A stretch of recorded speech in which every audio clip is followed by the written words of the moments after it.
सबसे पहला काम जो मैंने अपोकलिप्स से पहले रिबॉर्न होने के बाद किया था वह था 1 मिलियन खर्च करना एक 880 टन का माइनिंग ट्रक खरीदने के लिए, क्योंकि एक बार जब मैकेनिकल यूनिवर्स से आने वाला रेडिएशन पूरी दुनिया को कवर कर देगा, हर एक व्हीकल जो किसी इंसान के नाम पर होगा वह उसका एक्सोस्केलेटन मेच बन जाएगा और जितना बड़ा, भारी और टफ वह व्हीकल होगा उतना ही ज्यादा ताकतवर व ट्रांसफॉर्म्ड मेच होगा। लेकिन मेरी पिछली जिंदगी में मैं इतना कंगाल था कि मेरे नाम पर सिर्फ एक शेयर्ड बाइक थी जिसे मैंने वापस भी नहीं किया था। आखिर में एक गुजरते हुए मैकेनिकल बीस्ट ने मुझे चींटी की तरह कुचल दिया। अब अपोकलिप्स से पहले सिर्फ 7 दिन बचे हैं। मुझे उन 7 दिनों के अंदर एक अजेय स्टील का दानव जैसा मेक बनाना होगा। इसलिए मैंने तुरंत अपना मोबाइल निकाला और जो कुछ भी कैश कर सकता था उसे कैश करना शुरू कर दिया। आखिरकार पूरी रात काम करने के बाद मेरे अकाउंट में ठंडे सख्त 5 मिलियन पहले से पड़े थे। अगले दिन मैं एक हेवी मशीनरी ट्रेडिंग डिस्ट्रिक्ट गया। मैंने 4 मिलियन खर्च करके यह 880 टन का माइनिंग ट्रक खरीदा। आखिरकार मेरी पिछली जिंदगी का वह मैकेनिकल बीस्ट भी सिर्फ 500 टन का था, लेकिन यह शेल अकेला अभी भी बिल्कुल भी काफी नहीं था। मैंने इस स्टील बीस्ट को एक ब्लैक मार्केट मोड शॉप पर चलाया,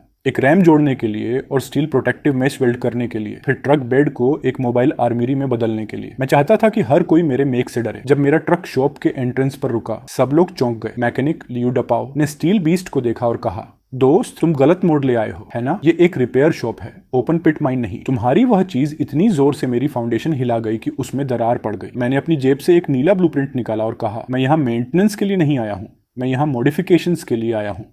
यहाँ 500,000 हैं लेबर के लिए, मटेरियल्स का कॉस्ट अलग से। ये सुनते ही लियू दापाओ की सांसें तुरंत भारी हो गईं। तभी एक तेज इंजन की गरज सुनाई दी। फिर एक लाल पोर्शे सबके सामने आकर रुकी। जो बाहर निकला वह था अमीर वारिस जंग स्याओ। मेरी पिछली जिंदगी में उसकी स्पोर्ट्स कार एक एगिलिटी टाइप मेक में म्यूटेट हो गई थी। उसने मेरा इकलौता खाना छीन लिया था। उसने मुझे मशीनरी के ढेर में लात मारकर छोड़ दिया था ताकि मैं खुद अपना बचाव करूं। जब भी उसके पास करने को कुछ नहीं होता था, वह मुझे एक लूजर कहकर मजाक उड़ाता था जो शेयर्ड बाइक्स चलाता है। जैसे ही वह बाहर निकला, जांग शाओ ने मुझे साइड में खड़े देखा। अरे ये तो लिनफन है, अरे ये तो लिनफन है। ये मत बताना कि दरवाजे के पास पड़ा हुआ कचरा तुम्हारा है। अगर सच में तुम्हारा है तो उस कबाट को साइड में हटाओ। मेरी कार को लिफ्ट पर चढ़ने से मत रोको। मैंने उसे नजरअंदाज किया। किसी ऐसे इंसान से बहस करने की जरूरत नहीं थी जो कुछ दिनों में मरने वाला है। काम को तेज करने के लिए मैंने ओवर टाइम के लिए अतिरिक्त 200,000 दी। एक ट्रायंगुलर रैम व्हीकल के आगे लगाया गया। विंडोज को स्टील मेज से बंद कर दिया गया। सिर्फ कुछ देखने के लिए छोटे स्लिट्स छोड़े गए। टायर्स को मोटी steel anti blowout chain netting से मजबूत किया गया। व्हीकल के अंदर को एक सेफ रूम में बदल दिया गया। इसे एक स्टोरेज एरिया और एक स्लीपिंग एरिया में बांटा गया। आखिरकार तीसरे दिन की सुबह थी। मेरे फोर्ट्रेस टायरेंट का बेसिक बिल्ड आखिरकार पूरा हो गया था, लेकिन मुझे पता था कि इसे पूरा होने के लिए अभी एक आखिरी हिस्सा चाहिए। मैंने फोर्ट्रेस टायरेंट को चलाया और सीधे शहर के सबसे बड़े लॉजिस्टिक्स वेयरहाउस पर गया और उसमें पूरे 300 टन डीजल भर लिया। फिर मैंने अनगिनत सप्लाईज खरीदी और उन्हें लिविंग एरिया में भर दिया। ये सब करने के बाद मैं आखिरकार संतुष्ट होकर सो गया और एक अच्छी रात की नींद ली। ये तब तक नहीं था जब तक अपोकलिप्स से पहले के आखिरी 24 घंटे नहीं आए थे कि हर किसी को लगने लगा कि कुछ गलत है। आसमान ने एक डरावना धूसर पीला रंग ले लिया। एक हायर डायमेंशनल एनर्जी वेव और एक मैकेनिकल स्पार्क पृथ्वी की ओर आ रहे थे। मैंने धीरे से फोर्ट्रेस टायरेंट को एक डेड एंड रोड की तरफ चलाया। वहां जमीन ऊंची थी और नजारा पूरी तरह खुला था। यह अटैक या डिफेंड करने के लिए एक अच्छा स्पॉट था। सबसे जरूरी बात, वहां बहुत कम लोग थे। एपोकलिप्स की पहली वेव मैकेनिकल बीस्ट से नहीं आई, बल्कि लोगों के आसपास के व्हीकल्स के म्यूटेशन से आई। रश आवर ट्रैफिक के दौरान हजारों व्हीकल्स एक साथ म्यूटेट हो गए। उसके बाद जो क्योस हुआ वही असली नरक था। जैसे ही एक बैंगनी शॉकवेव आसमान में फटी, पूरी दुनिया ने एक मेटालिक गरज निकाली। टूटे हुए पुल पर काला बीस्ट भी अपना म्यूटेशन पूरा कर चुका था। System self check complete, system self check complete. S class में एक व्हीकल, फोर्ट्रेस टायरेंट, आदेशों का इंतजार कर रहा है। यह सुनकर मेरे होंठों के कोने पर एक मुस्कान आ गई। मैंने गियर लीवर को जोर से नीचे दबाया। विशाल काला व्हीकल गरजते हुए जिंदा हो उठा। वह उस क्रॉस रोड्स की तरफ दौड़ा जो धरती पर नरक था। जैसे ही मैं चला रहा था, मैंने अपने दिमाग के जरिए इससे जुड़ने की कोशिश की और अपनी चेतना से फोर्ट्रेस टायरेंट को कंट्रोल किया। तभी रेडर पर एक लाल बिंदु दिखाई दिया, एक म्यूटेटेड बस। वह डबल डेकर बस एक स्टील सेंटीपीड में बदल चुकी थी। वह ढलान से सीधे मेरी तरफ तेजी से आती हुई नीचे उतरी। म्यूटेशन के शुरुआती चरणों में बड़े मेचा इंस्टिंक्टिवली दूसरे मेचा का शिकार करते थे। वे दूसरी तरफ के मेटल कोर को निगलकर एवॉल्व होते थे। मैंने न सिर्फ ब्रेक्स नहीं लगाए, मैंने गैस को पूरी तरह दबा दिया, सीधे उसकी तरफ चार्ज किया। जब बस सेंटीपीड मेरे फ्रंट बम्पर से टकराई, टक्कर की ताकत ने उसे तुरंत पीछे की तरफ उड़ा दिया। फिर मैंने फोर्ट्रेस टायरेंट को आगे चलाया और बेरहमी से बस के बॉडी को कुचल दिया। अगले ही सेकंड सिस्टम ने दिखाया लेवल 1 म्यूटेंट किल्ड, बस टाइप, 50 मेटल ओरिजिन पॉइंट्स मिले। मैंने धीरे से बुदबुदाया, बहुत ज्यादा कमजोर, मुझे अपने पुराने दोस्त को चेक करना चाहिए। अपने दिमाग का यूज करते हुए मैंने फोर्ट्रेस टायरेंट को डाउनटाउन की तरफ निर्देशित किया। वहां एक पुराने दोस्तों का गैदरिंग था। इंटरसेक्शन पर एक ह्यूमनॉइड मैचा खड़ा था जो लगभग 4 मीटर ऊंचा था। वह जंग स्याओ था,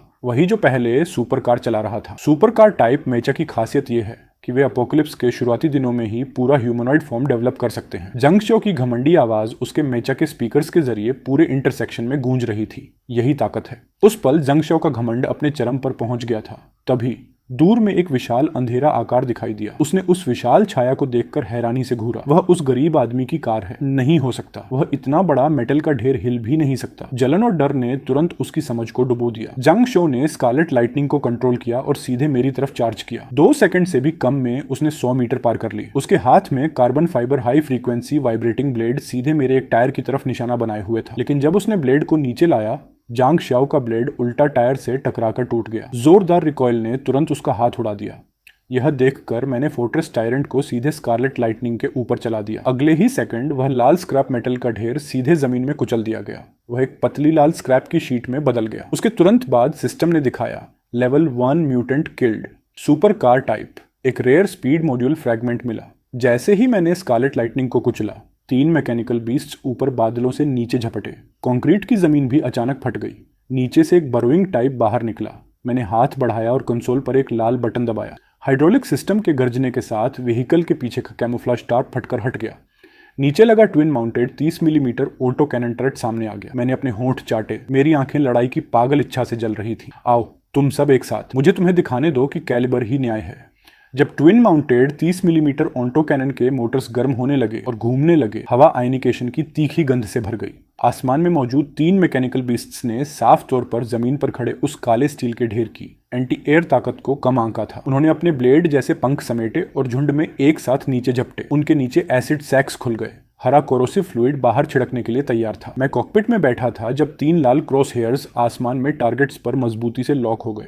फिर मैंने हल्के से लाल ट्रिगर दबाया। 200 मीटर लंबे आग की धाराएं तुरंत ट्रक बेड के पीछे से फूट पड़ी। आगे वाला पहला मैकेनिकल बीस्ट डोज करने का मौका भी नहीं पा सका, इससे पहले कि शेल्स उससे टकराए और उसे आसमान में ही उड़ा दिया। अनगिनत जलते हुए टुकड़े आग की बारिश की तरह गिरे और हमारे आसपास छोड़े गए व्हीकल्स पर सिसकारियों के साथ गिरे। उसके तुरंत बाद मैंने कंट्रोल लेवर को धक्का दिया और निशाना बनाए रखा। बाकी बचे मैकेनिकल बीस्ट्स ने जानलेवा खतरे को महसूस किया और डर से चीख उठे। उन्होंने ऊपर चढ़कर भागने की कोशिश की, लेकिन ऑटो कैनन उनसे कहीं ज्यादा तेजी से घूम रहा था। दूसरा मैकेनिकल बीस्ट पूंछ के पास लगा और उसका पूरा निचला हिस्सा उड़ा दिया गया। संतुलन बिगड़ने के साथ वह टूटी डोर वाली पतंग की तरह था। घूमता हुआ एक ऑफिस बिल्डिंग की ग्लास कर्टेन वॉल में जा टकराया। तीसरे मैकेनिकल बीस्ट ने अभी अपने पेट के एसिड सैक को अटैक करने के लिए खोला ही था जब शेल्स की बौछार ने उसे बीच हवा में ही एसिड के साथ उड़ा दिया। मैंने तीखे गन पाउडर स्मोक की एक गहरी सांस ली। क्या कोई भी मजबूत दुश्मन नहीं है जो मुझे हार का एक छोटा सा एहसास भी छका सके? जैसे ही मैंने बोलना खत्म किया, अचानक मेरे व्हीकल के नीचे से एक जोरदार धमाका आया।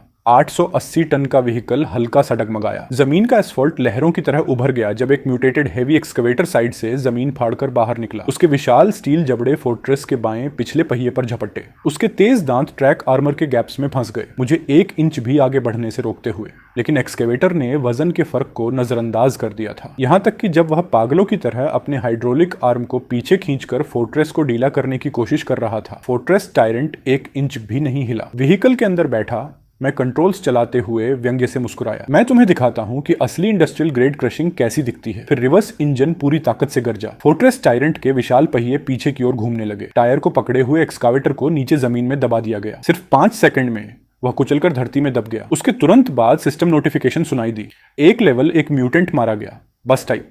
50 मेटल ओरिजिन पॉइंट्स प्राप्त हुए। मैं व्हीकल के अंदर बैठा और सिर हिलाया। अभी भी बहुत उबाऊ। इस दुनिया में केवल वही चीज मुझे हिला सकती है जो इससे भी ज्यादा भारी हो, लेकिन अभी ऐसी कोई चीज नहीं है। मेरे लिए हार को जानना मुश्किल है। लड़ाई खत्म हो चुकी थी। इंटरसेक्शन मौत जैसी खामोशी में डूब गया। जो लो लेवल म्यूटेंट व्हीकल्स कुछ ही पल पहले सड़कों पर इधर उधर भाग रहे थे, अब सब जमीन पर झुके हुए कांप रहे थे।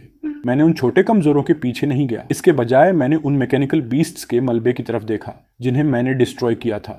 अपोकलिप्स में मारना लक्ष्य नहीं है, रिसोर्सेज असली इनाम है। मैंने बटन दबाया। फोर्ट्रेस टायरेंट के दोनों तरफ से फ्लेक्सिबल मैकेनिकल टेंटिकल्स बाहर निकले। ये मेंटेनेंस आर्म्स थे जिन्हें मैंने मोड शॉप में यूं ही जोड़ दिया था। अब ये परफेक्ट स्कैवेंजिंग टूल्स बन चुके थे। एक मैकेनिकल आर्म ने सटीकता से एक्सकवेटर के स्क्रैप मेटल में घुसकर एक नीली चमकती कोर क्रिस्टल बाहर खींची। अगला था फ्लैटेंड फेरारी से स्पीड मॉड्यूल कोर। मैंने फोर्ट्रेस टायरेंट से उन कोर्स को निकलवाया। जल्द ही एक वॉर्म धारा व्हीकल में फैल गई। Absorption successful. आर्मर स्ट्रेंथ 0.5% बढ़ी। स्किल फ्रैगमेंट प्राप्त हुआ। Instant acceleration. इसे अनलॉक करने के लिए 10 फ्रैगमेंट्स चाहिए। फिर गड़गड़ाहट फिर से शुरू हुई। काला बीस्ट जमीन पर फैले मलबे के ऊपर से लुढ़कता हुआ शहर के किनारे के लॉजिस्टिक्स पार्क की ओर बढ़ा। जल्द ही लॉजिस्टिक्स पार्क की ओर जाने वाले हाईवे पर एक अजीब दृश्य दिखाई दिया। सबसे आगे एक विशाल काला माइनिंग ट्रक था जो आसमान को ढकता हुआ लगता था।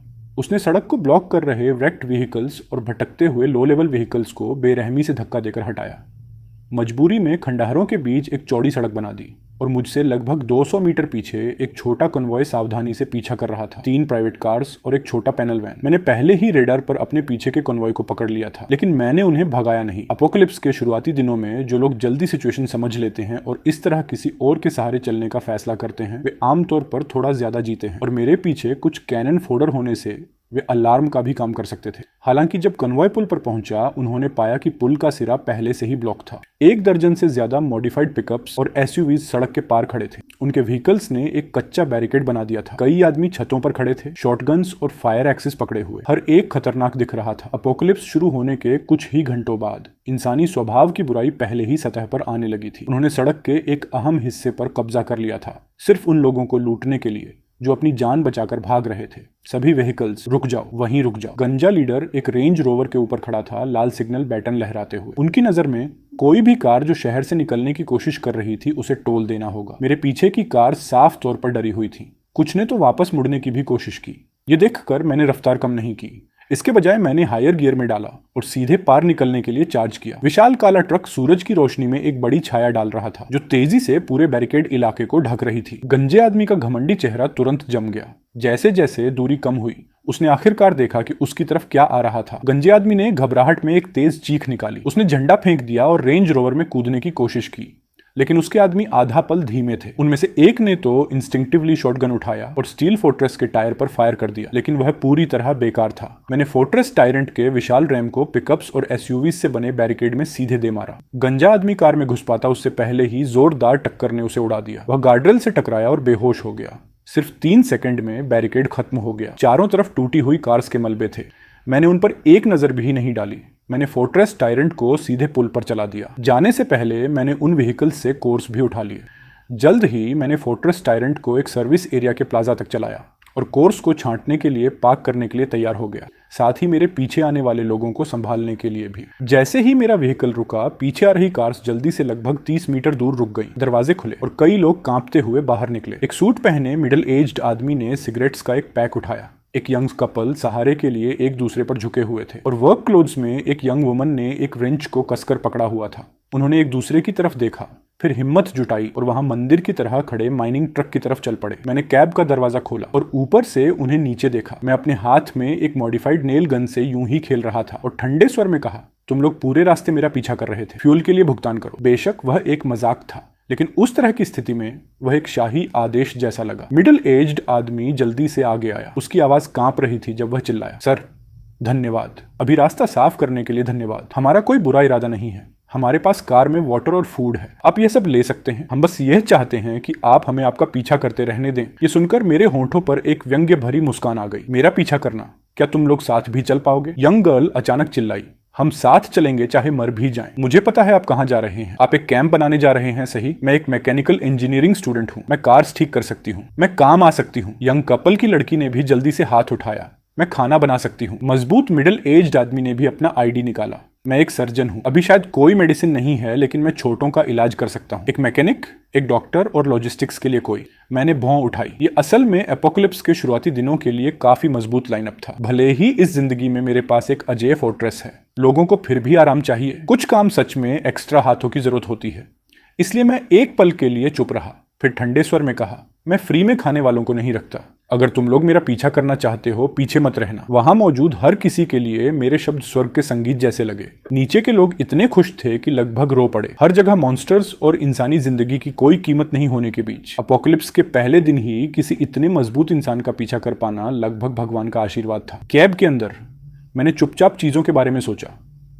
जांग शो मर चुका है, सड़क के गुंडे खत्म हो चुके हैं और मैंने कुछ फॉलोअर्स ले लिए हैं। पहले दिन का एक परफेक्ट अंत। अगला उस चीज को लेने का समय है। मैंने अपनी जैकेट से एक मुड़ा हुआ मैप निकाला और एक लाल गोले से चिन्हित जगह पर टैप किया। वो शहर के नीचे एक एयर रेड शेल्टर था, प्रसिद्ध मिलिट्री सप्लाई डेपो। उसमें वह रिएक्टर कंपोनेंट था जिसकी मुझे अपने अगले इवोल्यूशन के चरण के लिए जरूरत थी। लिनहाई सिटी के पश्चिमी उपनगरों में एयर रेड शेल्टर का एंट्रेंस। यह जगह पहले एक छोड़ी हुई फैक्ट्री के रूप में छिपा हुआ एक मिलिट्री जोन हुआ करती थी। भारी वायर फेंस बहुत पहले जंग खा चुकी थी, जो जमीन के नीचे गहरे छिपे एक युद्धकालीन सप्लाई डिपो को छुपा रही थी। काला माइनिंग बेहिमुथ लगभग 10 मीटर ऊंचे एक कंक्रीट ब्लास्ट डोर के सामने आकर रुक गया। वह दरवाजा आधा मीटर मोटा था। इसे खोलने के लिए पहले एक जटिल इलेक्ट्रॉनिक की और आइरिस स्कैन की जरूरत होती थी, लेकिन अपोकैलिप्स शुरू होने के बाद EMP के दौरान इलेक्ट्रॉनिक लॉक बहुत पहले ही जल चुका था। दरवाजा एक डेड एंड बन गया था। हमारे पीछे का कन्वॉय रुक गया। सुसु नाम की मैकेनिकल इंजीनियरिंग लड़की व्हीकल से कूदकर बाहर आई। उसके हाथ में एक टूल बॉक्स था और माइनिंग ट्रक के विशाल टायर की तरफ दौड़ते हुए आई। उसने सिर ऊपर उठाकर अंधेरे कैब की तरफ देखा और चिल्लाई, बॉस, ये दरवाजा हाइड्रोलिक्स पर चलता है। इलेक्ट्रॉनिक लॉक टूट चुका है, लेकिन मैं बैकअप पावर को शॉर्ट करने की कोशिश कर सकती हूँ या मैनुअल प्रेशर रिलीफ वाल्व ढूंढ सकती हूँ। कैब की खिड़की थोड़ा सा नीचे हुई और फिर अंदर से एक ठंडी आवाज आई, बहुत धीमा। एपोक्लिप्स में समय ही जीवन है। पूर्ण मास के सामने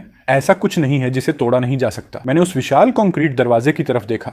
रेडार ने दिखाया कि उसके पीछे मुख्य टनल फोर्ट्रेस था जो 3 किलोमीटर तक फैला हुआ था। रैमिंग मोड समायोजित। माइनिंग ट्रक ने एक धीमी गर्जना की और एक्सेलरेट करने से पहले 50 मीटर पीछे गया, 880 टन के वजन के साथ और 3000 से ज्यादा हॉर्स पावर के थ्रस्ट के साथ। जैसे ही वह दरवाजे से टकराया, उसकी किनेटिक एनर्जी पूरी तरह से मुक्त हो गई। वह ब्लास्ट डोर, जो सपोजिडली एक न्यूक्लियर शॉकवेव को सहने में सक्षम था, शुद्ध फिजिकल फोर्स के सिंगल पॉइंट ब्रेक थ्रू के नीचे एक कर्कश आवाज के साथ टूट गया, जैसे कंक्रीट बिखर गया। फिर पूरा दरवाजा अंदर की तरफ धकेल दिया गया, गिरने से पहले एक गड़गड़ाहट के साथ ढह गया।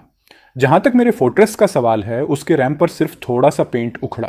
फिर मैंने गैस दबाया। काला व्हीकल दरवाजे के मलबे के ऊपर से लुढ़कता हुआ अंधेरे अंडरग्राउंड टनल में चला गया। हमारे पीछे के सर्वाइवर्स स्तब्ध रह गए, लेकिन वे फिर भी हमारे पीछे आए। टनल अंदर से पूरी तरह अंधेरा था। सिर्फ माइनिंग ट्रक के ऊपर लगे 4 सर्चलाइट्स ही रोशनी की 4 तलवारों की तरह अंधेरे को चीर रहे थे। यहाँ की हवा धुंधली थी, मोटर ऑयल और फफूंदी की बासी गंध के साथ। अचानक रडार पर लाल बिंदुओं का एक घना समूह दिखाई दिया। एक मिलिट्री रिस्ट्रिक्टेड जोन के रूप में यह जगह कभी बड़ी संख्या में ऑटोमेटेड डिफेंस सिस्टम से लैस थी।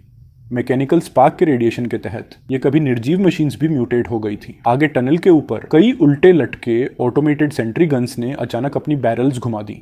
उनके इंफ्रारेड सेंसर्स ने इंट्रूडर्स पर मजबूती से लॉक कर लिया। फिर तुरंत गोलियों की घनी बौछार शुरू हो गई। गोलियां माइन कार्ट के सामने के आर्मर प्लेटिंग पर बरसने लगी। अगर यह एक सामान्य व्हीकल होता तो अब तक उसमें छेद ही छेद हो जाते, लेकिन फोर्ट्रेस की मरीन स्टील प्लेट्स के सामने, जो कई मिलीमीटर्स मोटी थीं, गोलियां सिर्फ हल्के सफेद निशान ही छोड़ सकी। मैं जरा भी नहीं हिला। मैंने कीमती 30 मिलीमीटर ऑटो कैनन का यूज नहीं किया। इसके बजाय मैंने roof mounted secondary weapon system चालू किया। यह एक twin barrelled high pressure water cannon था, जिसे मैंने मोड शॉप में साइड पर इंस्टॉल किया था। इसे मूल रूप से ओर धोने के लिए बनाया गया था। फर्क सिर्फ इतना था कि अब टैंक में वाटर नहीं था, बल्कि इस्तेमाल किया हुआ इंजन ओनेल था, जिसे मैंने गैस स्टेशन से लिया था। काले ओनेल की 2 धाराएं सेंट्री गन्स पर छिड़की गईं। उसके तुरंत बाद मैंने उन पर एक फ्लेयर फायर किया। आग ने तुरंत पूरे सीलिंग को निगल लिया। वे म्यूटेटेड सेंट्री गन्स शायद सिंपल अवेयरनेस विकसित कर चुके थे, लेकिन वे अभी भी फिक्स्ड टारगेट्स थे। जलती आग के नीचे एक्सप्लोजन्स की एक श्रृंखला टनल में गूंज उठी। हमारे पीछे का कन्वॉय सावधानी से अभी भी जलते मलबे के चारों तरफ से गुजरा। सुसु ने उन प्रेसिजन वेपन पार्ट्स को देखा और उसे देखकर उसे दर्द हुआ। इतना अच्छा सामान। वे सर्वो मोटर्स अभी भी यूज के लायक है। तभी मेरी आवाज लाउड स्पीकर से आई, अगर तुम उन्हें चाहती हो, मैं तुम्हें बैटलफील्ड साफ करने के लिए 5 मिनट देता हूँ। जो भी अभी यूज के लायक है उसे ले लो।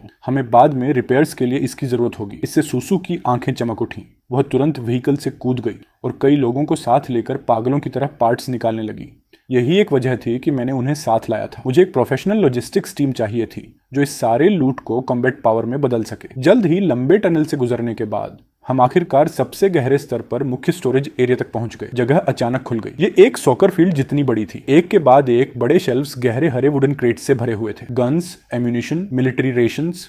Body armour. ये एपोक्लिप्स में लगभग एक ट्रेजर वॉल्ट था। सभी सर्वाइवर्स पागल हो गए, यहाँ तक कि डॉक्टर जो हमेशा शांत रहता था उस पल वह भी इमरजेंसी मेडिकल सप्लाईज का एक बॉक्स पकड़े हुए था। उसके हाथ कांप रहे थे, लेकिन मुझे इनमें से किसी में दिलचस्पी नहीं थी। मेरी नजर स्टोरेज एरिया के केंद्र पर टिक गई, जहां मोटी लीड प्लेटिंग में लिपटा एक अलग चैम्बर खड़ा था। वहां एक चमकदार लाल रेडिएशन वार्निंग साइन लगा हुआ था। उस चैम्बर के अंदर बेस का बैकअप पावर सोर्स था, माइक्रो फिशन बैटरीज का एक कोर सेट। ये ब्लैक टेक था, जिसे इस तरह डिजाइन किया गया था कि न्यूक्लियर वॉर शुरू होने के बाद भी बेस 50 साल तक चलता रह सके। ये फोर्ट्रेस टायरेंट के एवोल्यूशन की कुंजी भी था। जैसे ही विशाल वेल्व घूमना शुरू हुआ, दशकों से सील्ड दरवाजा धीरे धीरे खुला। एक भुतहा नीली रोशनी दरार से चमकी। चेंबर के केंद्र में एक ट्रांसपेरेंट सिलिंड्रिकल कंटेनर खड़ा था। उसके अंदर 3 मेटल रॉड्स लटके हुए थे जो हल्की नीली रोशनी से चमक रहे थे। ये माइक्रो फिशन फ्यूल रॉड्स थे। प्रोटेक्टिव सूट के पार भी मैं उस दिल धड़काने वाली एनर्जी फ्लक्चुएशन को महसूस कर सकता था। एपोकैलिप्स में एनर्जी को 3 लेवल्स में बांटा गया है। लेवल 1 है फॉसिल फ्यूल एनर्जी, गैसोलीन और डीजल। यह इनएफिशिएंट है, नॉइजी है और नॉन रिन्यूएबल है। लेवल 2 है इलेक्ट्रोकेमिकल एनर्जी, लिथियम बैटरीज और हाइड्रोजन फ्यूल। ये शांत है लेकिन इसकी रेंज सीमित है। लेवल 3 है न्यूक्लियर एनर्जी और हायर डिमेंशनल एनर्जी, जिनकी एंड्योरेंस लगभग असीमित होती है और यह एनर्जी शील्ड्स और बीम वेपन्स को पावर दे सकते हैं। फोर्ट्रेस अभी भी लेवल 1 पर अटका हुआ था और ये 3 रोड्स लेवल 3 तक पहुंचने की कुंजी थे। मैंने 1 सेकंड भी हिचकिचाहट नहीं की। व्हीकल में वापस मैंने उसके साइड पर मैकेनिकल आर्म को ऑनप्रेट किया और सावधानी से तीनों फ्यूल रोड्स उठा ली। फिर ट्रक के सामने का विशाल इनटेक ग्रिल धीरे धीरे खुला, अंदर बॉटमलेस डवरिंग स्लॉट को दिखाते हुए। जैसे ही मैकेनिकल आर्म ने फ्यूल रोड्स को उसमें डाला, पूरा अंडरग्राउंड स्पेस एक पल में जम सा गया। तुरंत बाद माइनिंग ट्रक के अंदर से एक भयानक सक्शन फोर्स फूटा। डैशबोर्ड के हर गेज तुरंत मैक्स हो गए। कैबिन की ओरिजिनल ऑरेंज येलो लाइटिंग तुरंत एक चकाचौंध भरी भुतहा नीली में बदल गई। System warning, high energy reactor component में एनर्जी डेंसिटी सेफ लिमिट्स से ज्यादा पाई गई। फोर्सड असिमुलेशन चल रहा है। व्हीकल जोर से कांपने लगा। इंजन की गरज बदल गई, डीजल इंजन के खुरदरे धमाकों से टर्बोजेट इंजन जैसी चीख में। मैंने कैब के अंदर दर्द भरी चीख निकाली। होस्ट होने के नाते मैं भी एक विशाल एनर्जी इंपैक्ट सह रहा था। ऐसा लग रहा था जैसे मैग्मा मेरी नसों में बह रहा हो और नीली रोशनी मेरी आंखों से फूट रही हो। Assimilation complete. Energy system upgrade हो गया। Hybrid micro nuclear fission drive unlock हो गया। नया स्किल अनलॉक हुआ। डिफ्लेक्शन फील्ड शील्ड अनलॉक हुआ। नया स्किल ओवरलोड राम। उस पल माइनिंग ट्रक ज्यादा अलग नहीं दिख रहा था, लेकिन अब उसकी सतह पर हल्की नीली चमक थी। जैसे ही मैंने इवोल्व करना खत्म किया, बाहर हॉल से अचानक डरे हुए चीखें आईं। बचाओ बॉस, बचाओ, ये डॉक्टर की आवाज थी। मैंने तुरंत आंखें खोली और देखा कि बाहर का हॉल एक जिंदा नरक बन चुका था। जिस टनल से हम अंदर आए थे वह पहले ही ब्लॉक हो चुका था। अनगिनत मैकेनिकल रैट्स, हर एक सिर्फ एक हाउस कैट के आकार का, एक ज्वार की तरह। वेंटिलेशन डक्ट्स और यहाँ तक कि दीवारों की दरारों से भी बाहर आ रहे थे। और उस रैट स्वॉर्म के बीच में एक विशाल मॉन्स्टर खड़ा था। वह एक म्यूटेटेड गार्बेज ट्रक था। उसका कार्गो बेड एक विशाल ब्रीडिंग नेस्ट में बदल चुका था, जो लगातार नए मैकेनिकल रैट्स उगल रहा था। ट्रक का आगे का हिस्सा अनगिनत कंपाउंड आइस से ढका हुआ था, जो जहरीली हरी टॉक्सिक गैस छोड़ रहे थे। उस पल सूसू, डॉक्टर और बाकी लोग एक कोने में धकेल दिए गए थे। जो राइफल्स उन्होंने अभी उठाई थी, वे उस भारी रैट स्वॉर्म को रोकने के लिए बिल्कुल भी काफी नहीं थी। कई मैकेनिकल रैट्स पहले ही सुसु पर कूद चुके थे। उनके रेजर शार्प गियर्स उसके गले को चीरने वाले थे। तुम मरना चाहते हो? मेरी आवाज बर्फ जैसी ठंडी हो गई। बढ़िया, मैं तुम्हें अपने नए इक्विपमेंट को टेस्ट करने के लिए यूज करूंगा। फोर्ट्रेस डिफ्लेक्शन फील्ड एक्टिवेट करो। एक अर्ध पारदर्शी नीली लाइट स्क्रीन तुरंत माइनिंग ट्रक से हर दिशा में फूट पड़ी। जैसे ही लाइट स्क्रीन गुजरी, मैकेनिकल रैट्स ऐसे थे जैसे मक्खियां इलेक्ट्रिक वाटर से टकराती हैं। उनके इंटरनल सर्किट बोर्ड्स वहीं जल गए और उनके शरीर से नीला धुआं उठने लगा। वे चटकते हुए जमीन पर गिरे और स्क्रैप मेटल के ढेर में बदल गए। डरावने रैट नेस्ट का एक बड़ा हिस्सा तुरंत मिटा दिया गया। सूसू पर मौजूद रैट्स भी अकड़ गए और उससे गिर गए। मुश्किल से बचने के बाद वह जमीन पर गिर पड़ी। वह खाली नजरों से उस विशाल ट्रक को देखती रही जो एक पवित्र नीली रोशनी बिखेर रहा था। मैंने सबके शोक पर कोई ध्यान नहीं दिया और रैट किंग पर लॉक किया। रैट किंग साफ तौर पर गुस्से में था। उसने एक तीखी गर्जना निकाली। उसका कार्गो बेड अचानक पूरी तरह खुल गया और हरे कोरोसिव वेनम की एक धारा बाहर फेंकी, जो सीधे माइनिंग ट्रक की तरफ जा रही थी। मैंने ना डॉज किया ना ही हिला। मैं सीधे उस टॉक्सिक स्प्रे में घुस गया। वेनम नीली एनर्जी शील्ड पर छिटका, टकराते ही सिस्कारियां भरता हुआ, फिर तुरंत वेपराइज हो गया। वह पेंट को छू भी नहीं पाया। यही होता है जब लेवल 3 पावर सोर्स का सामना लेवल 1 ओपोनेंट से होता है। फिर मैंने नई मिली न्यूक्लियर एनर्जी को प्रोपल्शन सिस्टम में चैनल किया। 880 टन का बीस्ट ऐसा लगा जैसे खुद ग्रेविटी से आजाद हो गया हो। उसकी स्पीड सिर्फ 2 सेकंड में 100 किलोमीटर तक पहुंच गई। एक नीला मीटियर हॉल के पार लकीर की तरह निकल गया। माइनिंग ट्रक का रैम, जो नीली एनर्जी स्टॉर्म में लिपटा हुआ था, रैट किंग के सीने में जोर से जा टकराया। उस गार्बेज ट्रक का दिखने में भारी आर्मर, न्यूक्लियर पावर्ड इंपैक्ट के सामने फोम जैसा था। पूरा व्हीकल एक पल में फाड़ दिया गया और टुकड़ों में बट गया। रैट किंग चीख भी नहीं पाया, उससे पहले ही उसे विशाल एक्सप्लोजन ने निगल लिया। उसका कोर टक्कर में ही टूट गया। कचरा और पार्ट्स हर तरफ उड़ गए। System notification, level 3 mutant killed, scavenger type, biodegradation module प्राप्त हुआ। हॉल शांत हो गया। उस फोर्ट्रेस को चलाते हुए जो अब लगभग भगवान जैसा लग रहा था, मैं धीरे धीरे सूसू और बाकी लोगों के सामने आकर रुका। नीली चमक धीरे धीरे गायब हो गई और वह फिर से वही ठंडा काला माइनिंग ट्रक बन गया। खिड़की नीचे आई। मैंने उस ग्रुप को देखा जो अब पूरी तरह स्तब्ध था और सपाट आवाज में कहा, सप्लाईज समेटो, समय बर्बाद मत करो, अगला पड़ाव, हम किसी बड़े शिकार पर जा रहे हैं। जब वह काला बीस्ट न्यूक्लियर एनर्जी से मजबूत हुआ, फिर से एयर रेड शेल्टर से बाहर निकला। बाहर की दुनिया पहले ही शाम में बदल चुकी थी। खून जैसा लाल डूबता सूरज खंडहरों पर फैल रहा था, पूरे लिन्हाई सिटी पर एक डरावनी सुनहरी चमक डालते हुए। पीछे चल रही सूसू ने गहरी सांस निगली। वह फैसिनेशन के साथ आगे चल रहे माइनिंग ट्रक को देखती रही। उसका पहले का मैट बॉडी अब दरारों से भुताहा नीली चमक के साथ झिलमिला रहा था। इंजन अब अलग आवाज कर रहा था। वह अब डीजल कंबशन की खुरदरी खटखट नहीं थी, बल्कि कुछ जेट इंजन जैसा था, एक तेज रिफाइंड टर्बाइन की आवाज। वह आवाज रीढ़ में झंझनाहट भर देती थी। मैंने ट्रक रोका और पीछे का स्पॉटलाइट चालू किया। सभी सर्वाइवर्स ने एक साथ ब्रेक्स लगा दी। वे सभी घबराकर एक एक करके बाहर कूदे, मेरे इंस्ट्रक्शंस का इंतजार करते हुए। मैंने भारी आर्मर्ड डोर खोला और नीचे कूद गया। मेरी हरकतें अब काफी हल्की लग रही थी। साफ था मैच के एवोल्यूशन ने उसके होस्ट को भी मजबूत किया था। मैंने इस कमजोर से कन्वॉय पर नजर डाली। एक बॉक्स ट्रक जिसमें म्यूनिशंस भरे थे और 3 प्राइवेट कार्स जो फूड और वाटर से भरी थी। अगर उनका सामना ज़ोंबी होर्ड से होता तो वे 1 मिनट भी नहीं टिकते। इसलिए मैंने माइनिंग ट्रक के पीछे लगे विशाल टो हुक की तरफ इशारा किया। ये एक हैवी ड्यूटी हुक था जो और ट्रेलर्स को खींचने के लिए यूज होता था। सूसू, ट्रक बेड में टैंक्स को सिक्योर करने के लिए कई स्टील केबल्स हैं। अपने सभी व्हीकल्स को आपस में हुक करो और उन्हें मेरे ट्रक के पीछे जोड़ दो। यह सुनकर सूसू रुक गई। अगर हम किसी तेज मोड़ पर पहुंचे तो मैंने उसे ठंडे स्वर में काट दिया। मेरा ट्रक 10 मीटर चौड़ा है। जहां मैं चलाता हूं वो जगह खुला मैदान बन जाती है। वहां कोई मोड़ नहीं होगा। यह एक बेहद दबंग तरीका था। 880 टन के न्यूक्लियर पावर्ड माइनिंग ट्रक को लीड व्हीकल बनाकर और सभी छोटे कार्स को उसके पीछे घसीटते हुए। इस तरह छोटे कार्स को खुद से रोड ब्लॉक्स तोड़ने की जरूरत नहीं होगी, भले ही उनके इंजन बंद हो जाएं। माइनिंग ट्रक उन्हें अपनी ताकत से खींच सकता था और यह एक टाइट डिफेंसिव फॉर्मेशन भी बनाएगा। 10 मिनट बाद एक अजीब कन्वॉय बन चुका था। एक लंबे स्टील के सांप की तरह वह लिन्हाई सिटी रिंग एक्सप्रेसवे की तरफ बढ़ रहा था। यह पहले एक बड़ा ट्रैफिक रूट हुआ करता था, लेकिन अब हजारों छोड़े हुए व्हीकल्स ने सड़क को जाम कर रखा था। अंत नजर नहीं आ रहा था। एक सामान्य इंसान यह देखकर निराश हो जाता, लेकिन मैंने बस लो स्पीड क्रूज मोड में स्विच किया। सामने लगा विशाल रैम एक लाल तपता हुआ चाकू जैसा था, जो रास्ता रोक रही कार्स को बेरहमी से साइड में धकेल रहा था। पीछे खींचे जा रहे सर्वाइवर्स अपनी खिड़कियों के बाहर दोनों तरफ से तेजी से गुजरते मलबे को देख रहे थे। उनके दिल शोक से भरे हुए थे। उन्हें कुछ भी करने की जरूरत नहीं थी। जब तक वे आगे चल रहे उस भगवान जैसे इंसान का पीछा करते रहे, वह उनके लिए सर्वाइवल का रास्ता काट देगा। तो यह होता है किसी ताकतवर के सहारे चलने का एहसास। डॉक्टर ने अपने माथे से ठंडा पसीना पोंछा और अपनी बाहों में फर्स्ट एड किट को और कसकर पकड़ लिया।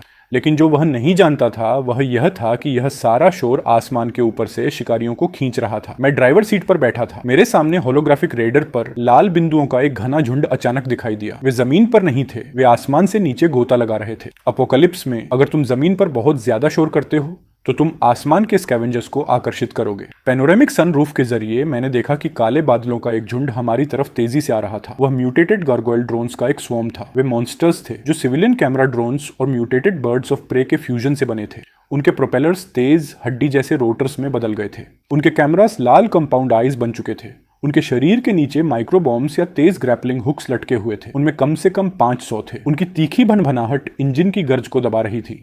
अगले ही सेकंड काला बादल हमारे ठीक ऊपर था। अनगिनत माइक्रोबॉम्ब्स ओलों की तरह बरसने लगे। हालांकि हर एक ज्यादा ताकतवर नहीं था। उनकी संख्या ही एक सामान्य व्हीकल को पलटने के लिए काफी थी। हमारे पीछे की एक प्राइवेट कार का विंडशील्ड तुरंत टूट गया। ड्राइवर ने एक चीख निकाली। वह जिंदा रहा या मरा ये पता नहीं था। मेरी उंगलियां कंट्रोल पैनल पर तेजी से चलने लगी। Nuclear shield, full power coverage. तुरंत वह जानी पहचानी नीली बैरियर फिर से उठ गई, लेकिन इस बार रिएक्टर अब चालू होने के साथ शील्ड का रेंज बढ़ गया था। एक विशाल अर्ध गोलाकार डोम ने हमारे पीछे के छोटे कॉन्वॉय को भी कवर कर लिया। बॉम्ब्स एनर्जी शील्ड से टकराए और नीली लहरों में फट गए, लेकिन वे उसे जरा भी नुकसान नहीं पहुंचा सके। अब मेरी बारी है। मैंने एक ठंडी हंसी छोड़ी। ऑटो डिफेंस सिस्टम, टारगेट्स पर लॉक करो। सभी एयरबोर्न यूनिट्स खुलकर फायर करो। ट्रक बेड के पीछे का कैमोफ्लेज टार्प फिर से खिसक गया। Twin mounted 30 millimetre auto cannon turret ने अपना सिर उठाया। नीचे गोता लगाता ड्रोन स्वॉर्म एक आग की दीवार से टकरा गया। अनगिनत जलते हुए टुकड़े नीली शील्ड पर बरसने लगे। कॉन्वॉय में सूसू ने धीरे से सिर उठाया।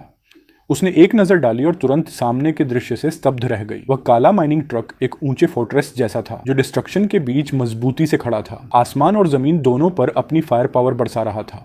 सुसु की उंगलियां खिड़की के फ्रेम को कसकर पकड़ लीं। एक मैकेनिक के रूप में उसने जो देखा वह सिर्फ कत्लेआम नहीं था, वह चलती एनर्जी की अंतिम सुंदरता थी। काफी देर तक ब्रेक थ्रू करने में असफल रहने के बाद ड्रोन स्वॉर्म आखिरकार फैल गया। बादलों के गहराई में एक विशाल छाया धीरे धीरे नीचे उतरी। वह एक Lord class iron wing Griffin था। वह एक मॉन्स्टर था जो एक आर्म्ड हेलीकॉप्टर और एक ईगल के फ्यूजन से बना था। उसके पंखों का फैलाव 20 मीटर से ज्यादा था और उसके रोटर्स विशाल पंखों में बदल गए थे। असली एयरक्राफ्ट कैनन्स और रॉकेट लॉन्चर्स उसकी नाक के नीचे लगे हुए थे। वह आगे एलिवेटेड हाईवे के ऊपर बने गेंट्री पर उतरा। उसके विशाल पंजे कंक्रीट क्रॉसबीम में गहराई तक धंस गए। उसकी लाल चमकती इलेक्ट्रॉनिक आंखें मेरे माइनिंग ट्रक पर लॉक हो गईं। बिना एक शब्द के ग्रिफिन लॉर्ड ने 2 रॉकेट सीधे हमारी तरफ दागे। वे शील्ड से टकराए। नीली बैरियर जोर से हिल गई। अलार्म्स तुरंत बजने लगे। दिलचस्प, आखिरकार कुछ ऐसा जो मेरी डिफेंसेस को तोड़ सकता है। मैं बिल्कुल भी नहीं घबराया। मैंने स्टीयरिंग व्हील को जोर से घुमाया, ढलान की मोमेंटम का यूज करते हुए सीधे गेंट्री की तरफ स्पीड बढ़ाई। ग्रिफिन लॉर्ड दूसरा रॉकेट वॉली फायर करने ही वाला था जब मैंने वह लाल बटन दबाया। न्यूक्लियर रेडिएशन के साथ मिला हाई प्रेशर फ्यूल का एक स्ट्रीम एक नीले आग के ड्रैगन की तरह सीधे ग्रिफिन लॉर्ड पर छिड़का गया। उसके तुरंत बाद एक इंसेंडियरी राउंड ने उसे खत्म कर दिया।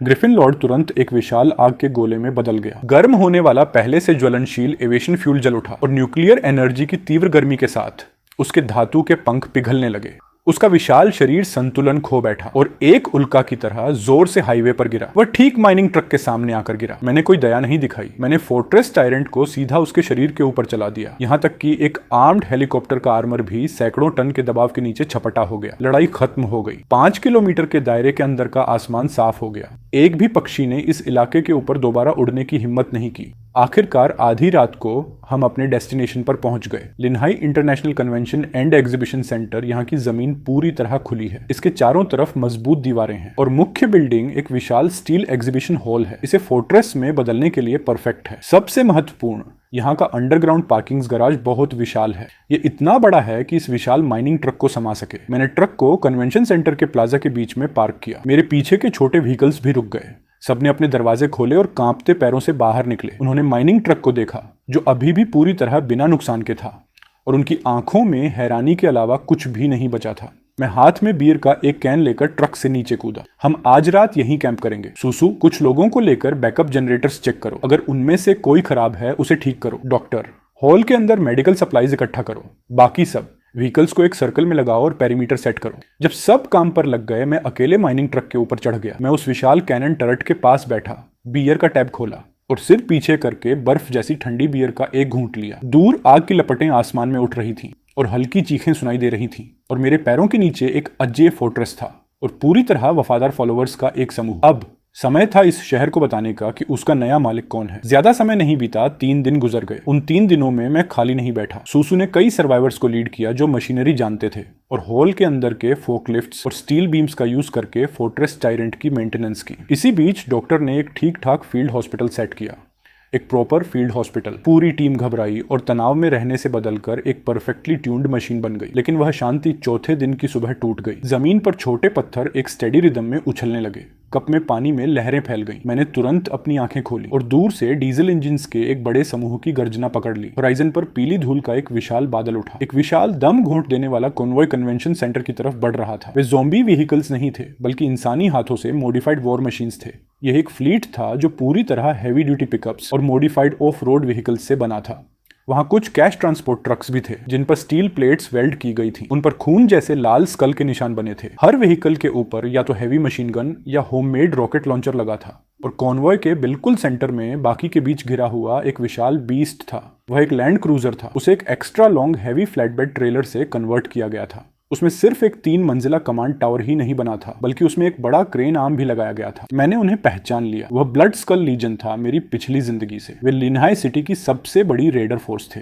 कहा जाता था उनका लीडर बुचर म्यूटेटेड व्हीकल्स का शिकार करने में माहिर था। उनके कोर्स निकालता था और उनका फ्यूल चुरा लेता था। जल्द ही सुसु की आवाज रेडियो पर कांपती हुई आई। बॉस, उन्होंने मेन गेट ब्लॉक कर दिया है। फिर उस लैंड क्रूजर से एक बड़ा लाउडस्पीकर एक तेज चुभने वाली आवाज के साथ बोला, अंदर के सभी लोग सुनो, मैं ब्लड स्कल लेजेंड का डिप्टी कमांडर हूँ। वह व्हीकल सौंप दो और उसके अंदर का एनर्जी कोर। मैं तुम्हारी जान बख्श सकता हूँ ब्लड स्कल लेजेंड के ये दर्जनों आर्मर्ड व्हीकल्स किसी भी छोटे शेल्टर को कुचलने के लिए काफी थे। कन्वेंशन सेंटर पूरी तरह शांत हो गया। सबकी नजरें प्लाजा के सेंटर की ओर मुड़ी, उस धंसे हुए काले दैत्य जैसे व्हीकल पर। कैब के अंदर बैठकर मैं मुस्कुराया। एनर्जी कोर, वह मेरा दिल था। तुम मेरी जान चाहते हो तो मुझे तुम्हारी लेनी पड़ेगी। इसलिए मैंने लाउड स्पीकर बटन दबाया। मेरी आवाज धीमी थी, लेकिन विशाल स्पीकर एरे ने उसे पूरे बैटलफील्ड में पहुंचा दिया।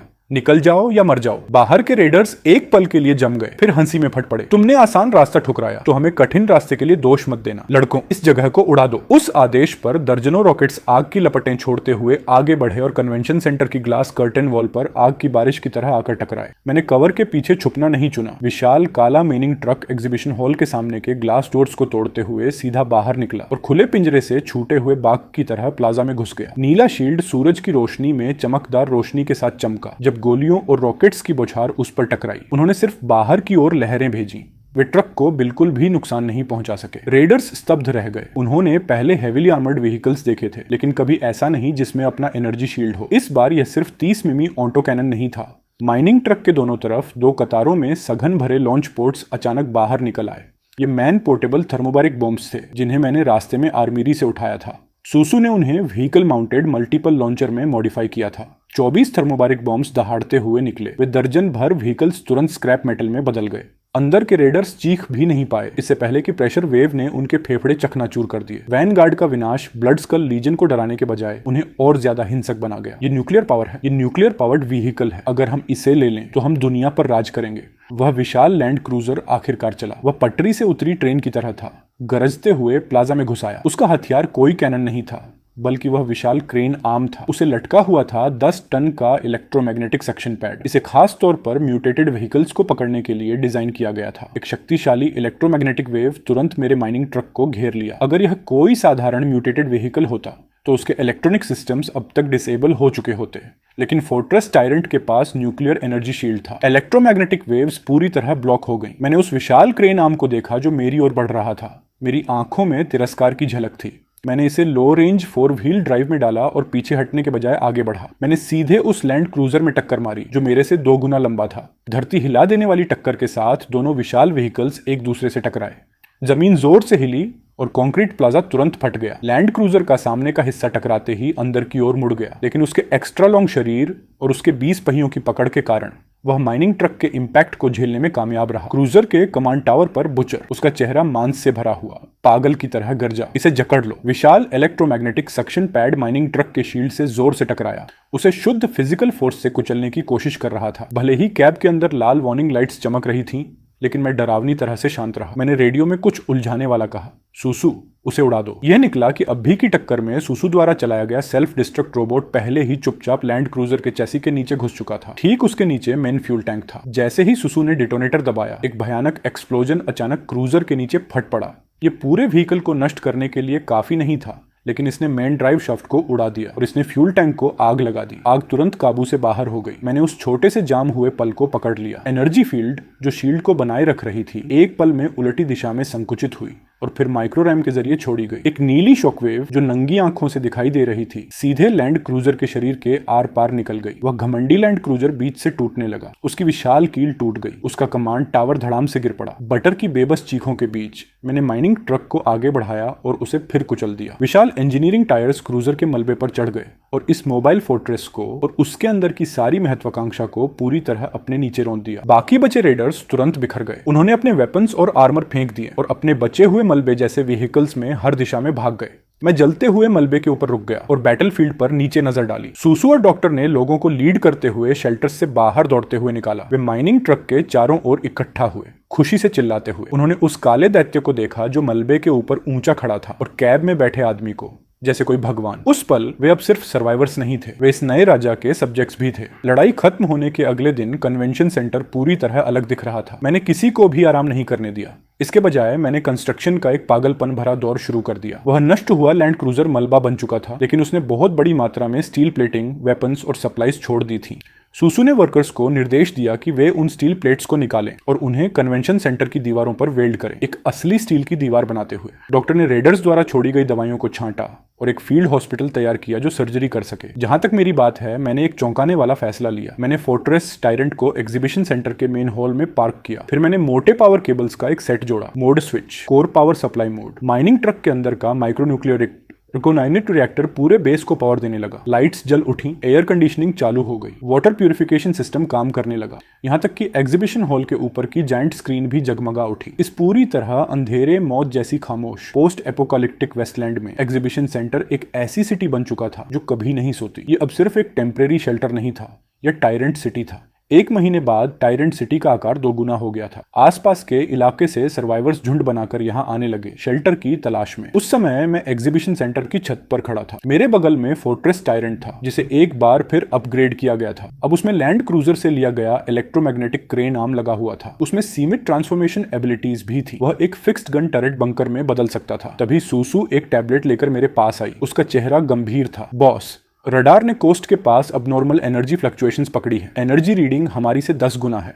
मैंने टैबलेट लिया और स्क्रीन पर एक विशाल लाल साया धीरे धीरे समुद्र से उठ रहा था। वह एक एयरक्राफ्ट कैरियर था, एक म्यूटेटेड एयरक्राफ्ट कैरियर जिसके लिम्स थे और उसकी पीठ पर टेंटिकल्स भरे हुए थे। Mechanical beast, S class Leviathan. मैं उस लाल बिंदु को घूरता रहा।